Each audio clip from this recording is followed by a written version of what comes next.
The morning breeze carried the scent of pine and lake water as Samuel Wright, a 68-year-old retired aerospace engineer, balanced on a ladder 12 feet above his modest lakefront cottage in Willow Creek, a gated community nestled in the Pacific Northwest.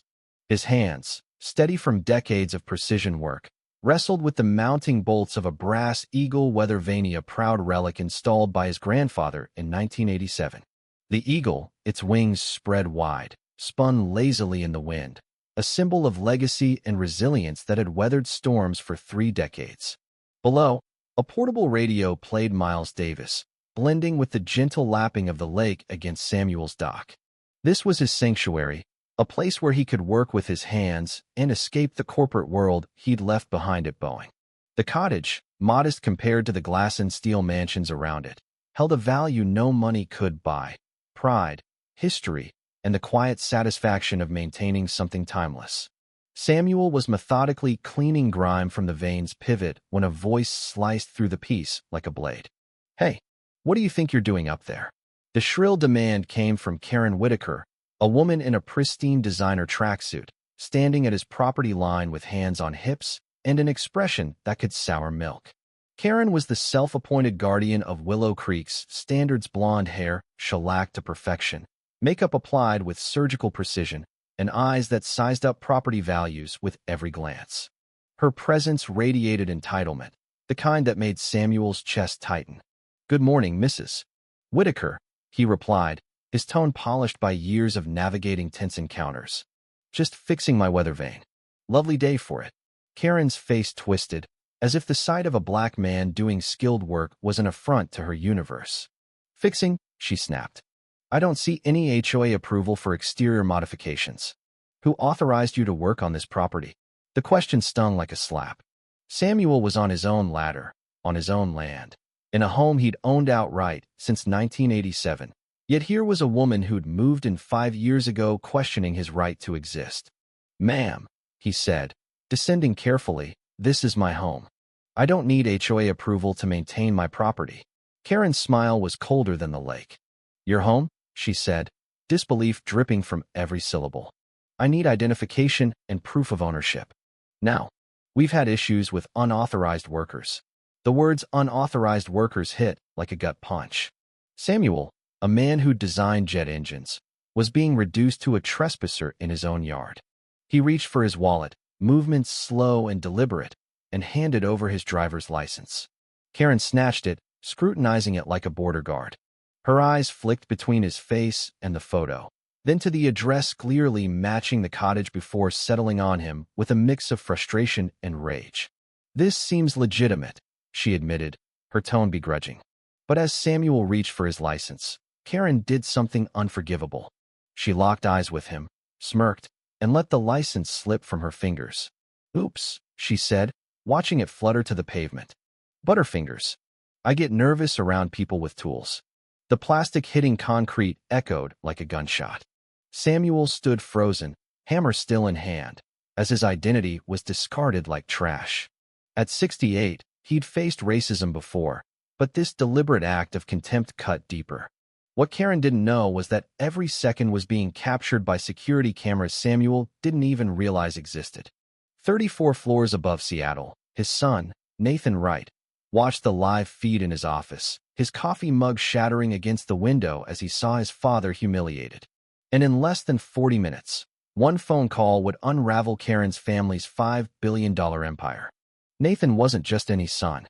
He was the lead architect of Willow Creek Vista, a $5 billion mixed-use development set to transform the region with luxury condos, a marina, and a 5-star resort.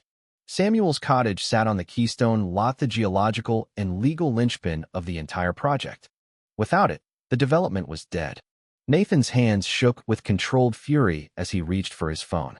His father had raised him alone after his mother's death, working double shifts at Boeing to fund Nathan's architectural degree while never missing a soccer game or homework session. Samuel taught him that dignity was earned through excellence, not demanded. Now, this suburban tyrant in a tracksuit was treating his father like garbage. The irony was poetic. Karen's husband, Greg Whitaker, owned a construction company vying for a $200 million contract on Nathan's project. Greg had sent flowers, dinners, even courtside tickets to woo Nathan.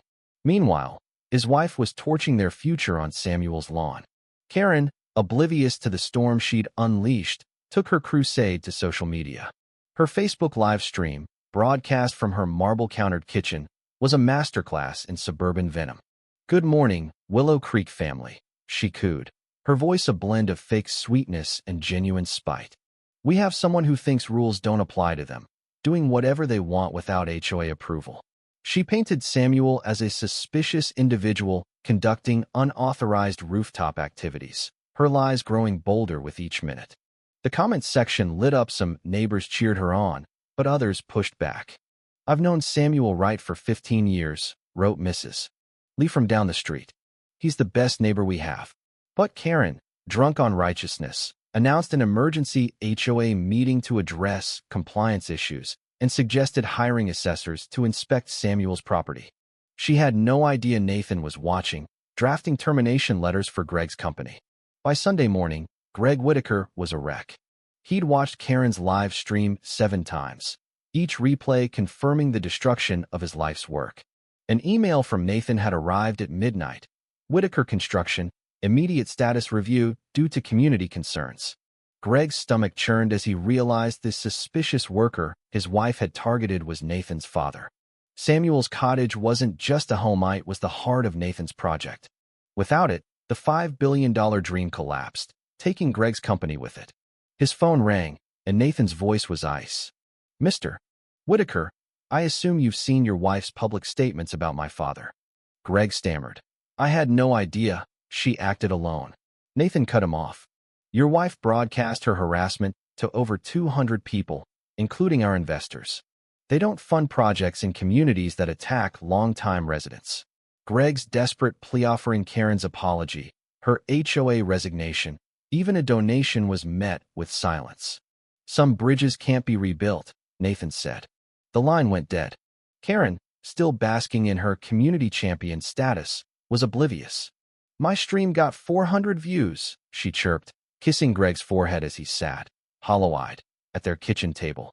When he revealed Samuel's connection to Nathan, her face cycled through shock and denial. "How was I supposed to know?" she snapped. "Important people don't look like maintenance workers." Instead of remorse, she grabbed Greg's laptop and typed a tone-deaf email to Nathan, offering to let Samuel explain himself at an HOA meeting. It wasn't an apology, it was a power play, doubling down on her authority. Meanwhile, her posts were going viral among real estate professionals, linking her to the project's collapse. Greg's phone buzzed with panicked texts from employees facing layoffs. His company, which employed 47 people, was crumbling because of Karen's prejudice. At 2:47 p.m., Nathan got a call from Lin Zhang of Pacific Dragon Investments, the project's $2 billion backer. "We're invoking the Community Harmony Clause," Lin said. "Harassment of a keystone stakeholder is a material breach." The project was terminated, and Willow Creek faced millions in penalties, to be paid through crippling property tax hikes. Karen, undeterred, went live again, railing against corporate bullies and rallying residents to resist. She didn't know her words were being recorded by Pacific Dragon's legal team as evidence for sanctions. Nathan gave the community one last chance: remove Karen, apologize publicly, and adopt anti-discrimination policies, or face permanent blacklisting. Karen, predictably, escalated, launching a petition against outside interference. By Monday, a registered letter from Pacific Dragon arrived at Karen's door, detailing the financial ruin she'd caused: lost jobs, tanked property values, and a 340% tax increase. The community turned on her. At an explosive HOA meeting, David Torres, a neighbor, roared, "Your racism cost us millions." Mrs. Park, a retired teacher, exposed Karen's history of targeting minority families, driving them out. Greg, his voice breaking, announced their divorce and his company's bankruptcy. "You destroyed everything," he said. Samuel, stepping forward with quiet dignity, delivered the ultimatum: remove Karen by midnight or lose all future investment. The vote was 73-1. Karen stood alone. 6 months later, Nathan launched the Samuel Wright Community Initiative, a $5 billion project for diverse, Sustainable Development Excluding Willow Creek. Karen, exiled to a Spokane apartment, blogged about her truth to a dozen followers, still convinced she was right. On Samuel's dock, the brass eagle spun freely, pointing to true North justice, dignity, and the costly lesson that racism always has a price, and sometimes the whole world watches you pay it.